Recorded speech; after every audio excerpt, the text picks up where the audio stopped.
దోసకాయ టమాటా కూర, 2 పచ్చిమిరపకాయలు, ఒక్క ఉల్లిపాయ, దోసకాయ ముక్కలు చూసారా,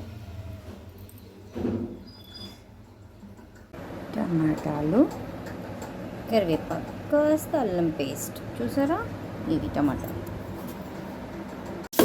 వేసాను. ఉల్లిగడ్డలు వేసాను చూడండి చక్కగా. నేను పెద్దయే కోస్తానండి పచ్చిమిరపకాయలు, ఎందుకంటే తీసి పక్కన పడేయచ్చాను. చూడండి చూసారా, దోసకాయలు కూడా వేసాను. కాకపోతే ఉప్పు పసుపు వేసి బాగా మగ్గబెట్టాక టమాటా వేస్తా. దోసకాయ కొంచెం మగ్గినాక అప్పుడు టమాటా వేయాలి. 2 కలిపేస్తే బాగా మగ్గదండి. చూడండి చూసారా, ఇలా మగ్గాక ఇప్పుడు వేసుకోవాలండి అల్లం చిన్నులపాయల పేస్ట్. 3 వంతులు మగ్గాక వేయాలి.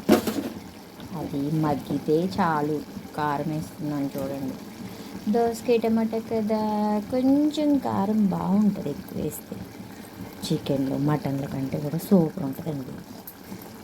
ఇలా నిదానంగా మగ్గ పెట్టుకోవాలి. ఇప్పుడు ఇంకొక 5 నిమిషాలు ఉడికితే మగ్గిపోయినట్టే, అయిపోయింది కూర. చూడండి అయిపోయింది కూర. కొత్తిమీర